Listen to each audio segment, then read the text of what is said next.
Welcome to Blue Talks.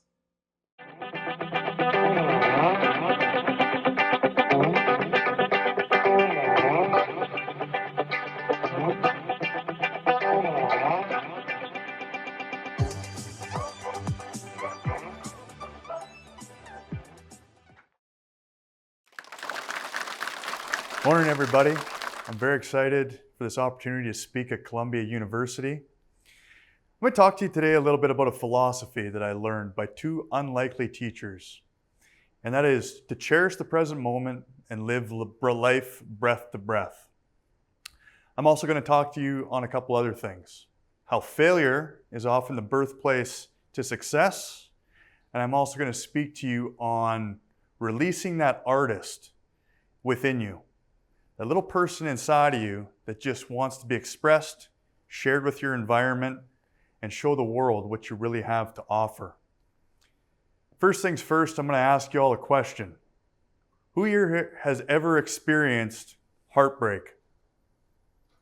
There you go, we all have, by the looks of it. It's a lot of show of hands.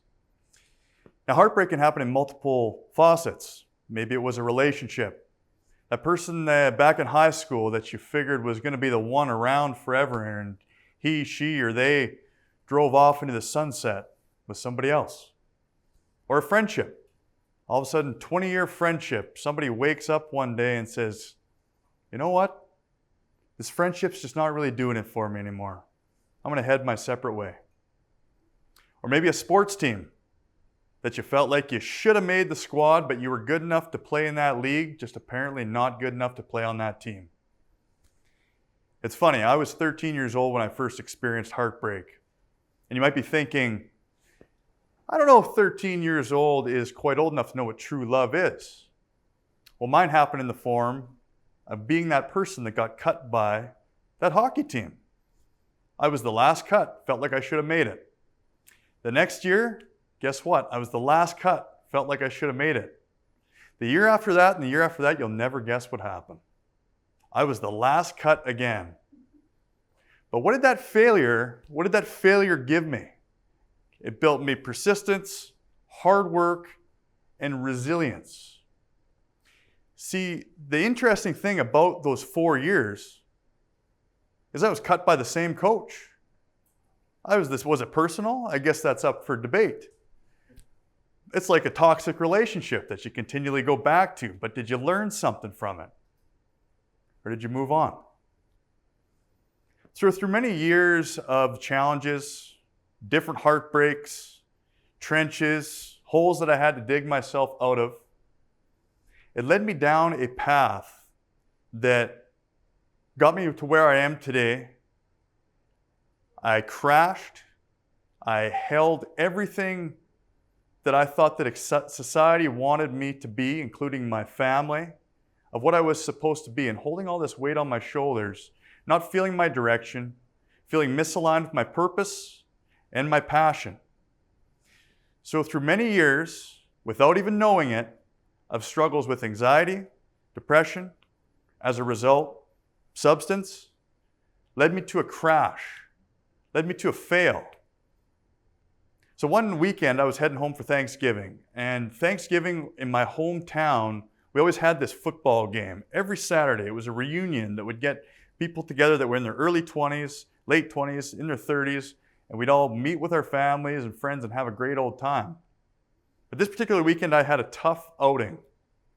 And what I mean by that is my habits outside of this external persona that I was putting on had caught up to me in front of family and friends, people that knew me very well, and they pulled me aside and they said, Chad, we are not going to allow you to be a sad story.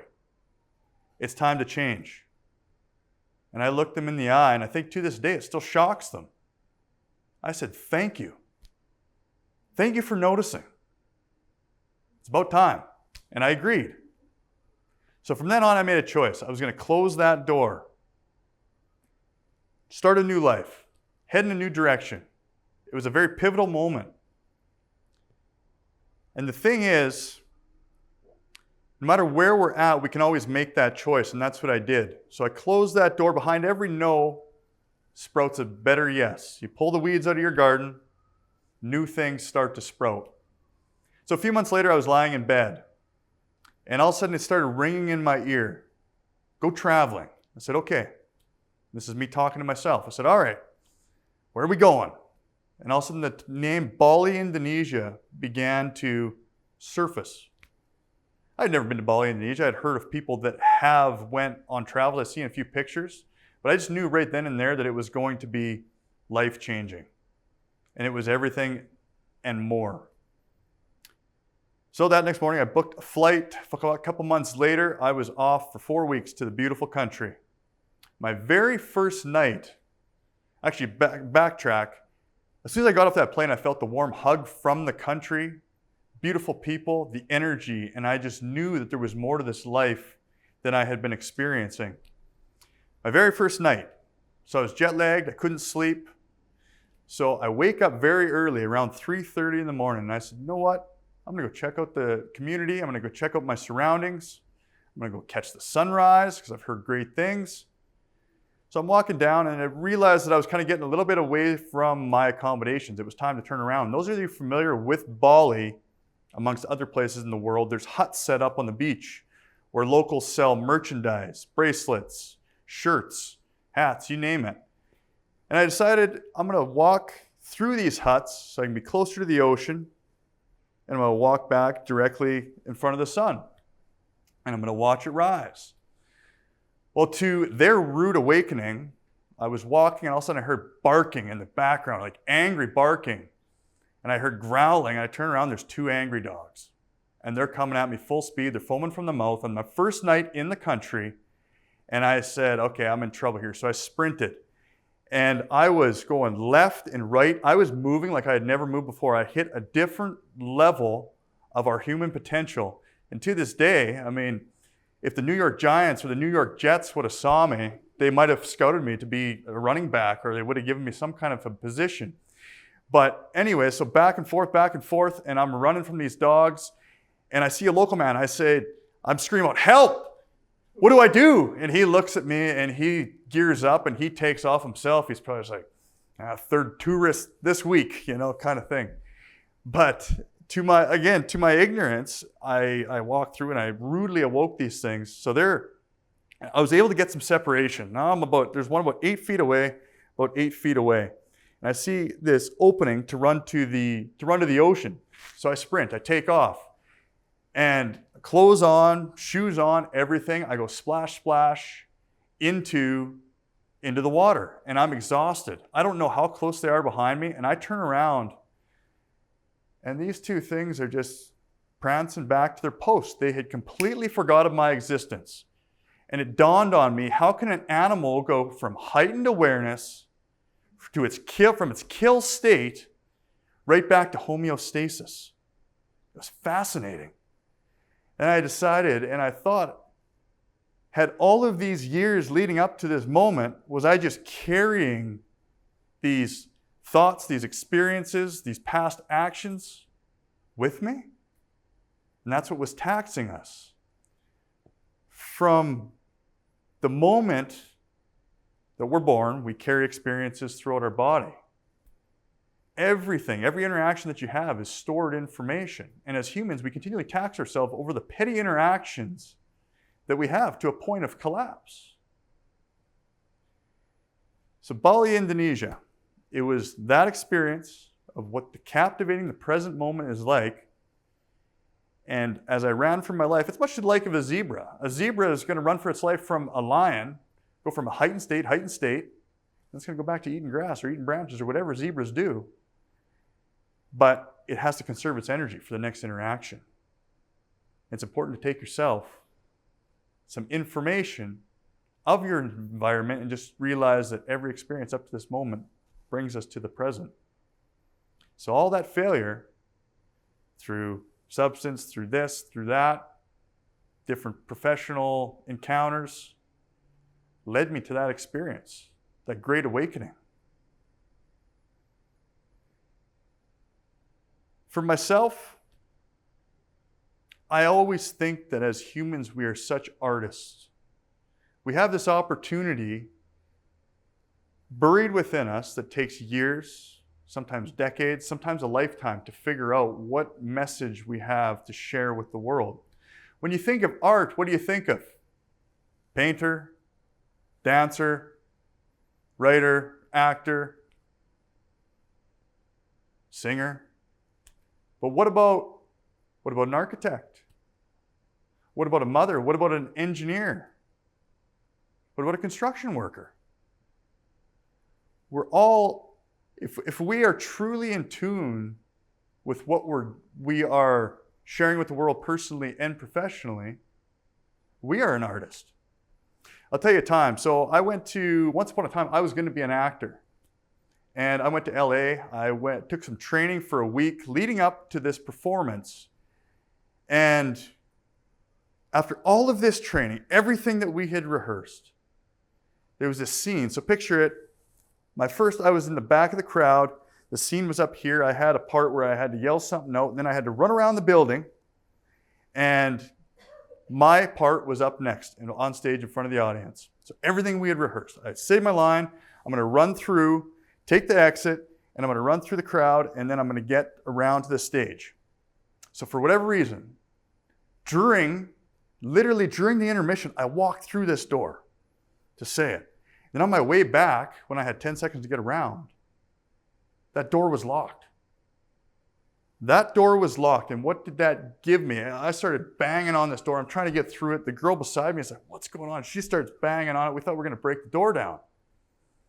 But that closed door allowed me to reach deeper for a person that I didn't know existed. And I hit second gear again, and I ran around. For whatever reason, got my second instinct, ran around, found a fire exit, bang, bang, and I got to the stage. And I went out. I had no idea if my timing was even on, and I screamed my first line because it was a fairly intense scene. And I went out. My partner and I, we did our scene. I completely blew the lines, but it worked. And he was looking at me kind of during it, and then the lights cut at the perfect time. I walked off that stage, and I had no idea that I sparked and hit a different level of emotion from myself, from my partner, from the crowd. We were getting people coming up saying, hey, that was amazing. That was intense. I'm like, what the hell did I just say? What just happened? Kind of thing. And this happens in multiple facets. If behind that resistance of that door, I couldn't find a way. It was a barrier. I could have sat, I could have crossed my arms and said, you know what? Life beat me this time. See you later. See you next year. But I found a different way in, a different way through, and executed it very well. It's funny. So some of you that might have stuck out earlier when I said a mother is being an art. They hit a different emotion. Well, my third day of kindergarten, I'll tell you, my mother hit a different emotion. I was running, the bell rang, I was so excited to go and tell my mother about my day at school, and bam, I was sideswiped by a bicycle. Knocked me out. I still remember to this day my mother picking me up, without hesitation, running, putting me in the van, taking me to the hospital. And I remember another mother, who was a mother of one of my friends, she saw the kid, caught the kid that rode the bike, and she went up one side of him and down the other. Motherly instinct expressed to the world. What a beautiful sight. And throughout all of my travels, this also led to this crash that led to solo travel. I went to Bali by myself. I went to Colombia by myself, and you're never truly alone in those experiences. You got the universe placing the steps out to meet the right person, the right people, put you in exciting new environments, be a part of different cultures. And when I was actually in Bali, circling back there, is when I discovered yoga. I went for a month of yoga, surfing, and to escape my life at the time. Realistically, I felt like it was a form of therapy that I needed, but in all hindsight, I was just escaping. but I was also finding a different version of myself that I didn't know existed. And in that time, when I did experience yoga for the first time and got fascinated with the breath work that is involved in these powerful tools that we have just within our body to create a different reality, to bring a more presence of mind. And of course, those fellow two dogs that I met that really hammered that ideal into me. It was actually my first session of yoga. To this day, if I would have done it in New York City and I walked out those doors, I was in such a haze that I probably would have walked accidentally right onto the middle of those streets. But I happened to be on an island in Bali, Indonesia. And that's truly the first time that I believed that I took a true breath, a full breath, and found that abundance. Because throughout life, there's always going to be resistance, especially if it's something worth going for. And to be able to feel that uncertainty is a sign that you're probably on the right path. And finding the courage to step forward into that uncertainty, whether it's moving to a new city, traveling to a country all alone, quitting your job to go and surf in Bali, Indonesia, whatever it is, whatever that looks like, there's going to be uncertainty and what may seem like discomfort. Eventually it's going to become routine, and it's just going to make sense, and it'll flow if it's meant to be. So I'll leave you with one thing. That is to cherish the present moment, live life breath to breath, because without that breath, you don't exist. Thank you.